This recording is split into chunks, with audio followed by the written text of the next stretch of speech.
Dude, life's been crazy. I mean, right now, look at me. I'm doing a conversation with Mac Life. Just a few months ago, I used to freaking stay on Mac Life nonstop, trying to see what Conor McGregor was up to or what's going on in the MMA round. So, past few days have been crazy. Doing interviews with people I've never done interviews with before. I'm getting all kind of friend requests, fan mail, but I don't call it fans, I call it family. So, I've enjoyed it, bro. To me, it's never been better. Has it just been 0 to 100 miles an hour? Because obviously you were on the Contender Series and then you suddenly got this call to fight with fairly short notice. And now, I mean, did you see Dana White's comments after the fight? He was very complimentary of you. Yeah, I've seen that, bro. To me, that was that's what I've been waiting for a long time. After the Contender Series, I didn't really get any good compliments from Dana. It was kind of like all bad. So I was like, man, what am I going to do now? You know what I mean? But I stayed positive and kept my head up. And if I kept fighting and if I kept doing my thing, I'd get back. But it happened sooner than later. And went out there, and even though I lost, I kept my personality. I fought my fight, and I did what I always do. You know what I mean? I just enjoyed it. I have a good time when I'm inside the octagon, when I'm inside the cage. So when I had a good time like I like to, and it worked out. Dana gave me some compliments, and I mean, what better way to go out there and do it? You get compliments from your boss. That's the best. Yeah, let's talk about your personality, because watching the fight, it did look like you were having a blast in there, and I think that's sort of contagious. I think fans watching started enjoying it because of that as well. When you started fighting and you were training, when did you start sort of talking and sort of acting like you were having a great time, as you were putting it? Like, when did that all start coming together for you, or was it just that's how you learned and that's how you enjoyed yourself, if you know what I mean? I mean, that's kind of always how I've been. I've always had, I've had coaches that be like, shut up. But I couldn't stop talking, you know what I mean? That's just always who I've been. And then it seems like the worse things get, the more I start talking. The crazier the situation is, the more I start talking. I mean, I'm a goofy person. Growing up, my grandpa used to call me Jabba Jaws. And I guess when he was younger, that was a little cartoon with a shark always running his mouth. So, I mean, it was just always my persona. Growing up in school, people used to be like, bro, you talk too much.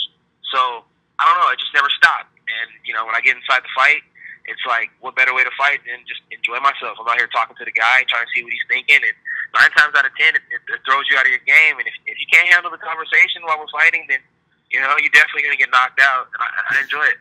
What sort of things were you saying to him in there? Well, you know what? He shot for a takedown, and I know he's known for a striker. And I thought we were going to go out there and bang it out. And I was like, yeah, it's going to be a perfect opportunity for knocking the guy the hell out, So he shot for a takedown, and I was like, what? Can I cuss on this? I don't know if I can. Yeah, cool. You could cuss away, mate. I was like, what the fuck, bro? I was like, what are you shooting for takedowns for? I was like, that's fucking cheating. So he's laying on top of me, and I'm thinking in my head, I'm like, stupid, what the fuck? And so I tell him straight up, I'm like, hey, bro, like, you're cheating. You ain't supposed to be going for takedowns. You're a striker.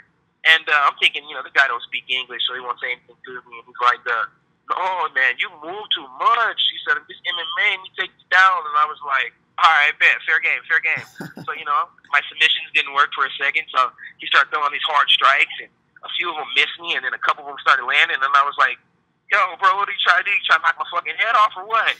And, it was just, casual conversation while you're in there, you know what I mean? Whatever's going on, you like to talk about it. If nothing's going on, you might bring up something else. And I think in the third round, the last 30 seconds of the third round, I was like, man, I'm losing this shit.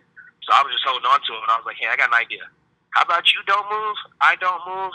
You already won the fight. Get up, cash the checks. You let me make it. It is what it is.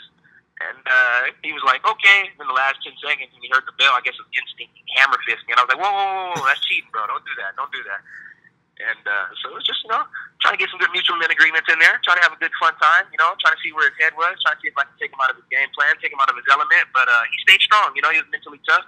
He showed why he's a veteran in the game. And, in due time, I will see him again. Do you attribute, I mean, you did come away in second place, as it were. Do you attribute that just because of the lack of time you had to prepare for him? Or do you see things that you did wrong? No excuses. Like Conor would say, I wear my W's like I wear my L's. I wear it like a man. So, if he got the win, he got the win. It is what it is. He was a better man that day.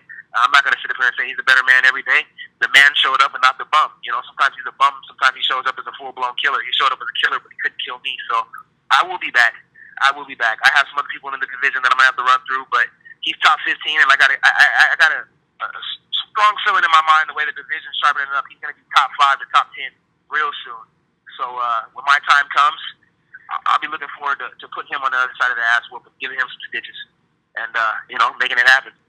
Good stuff, man. I noticed after the fight, Dana said that the only person celebrities wanted to talk about was you. Did you actually bump into any of them, or did you miss out on that?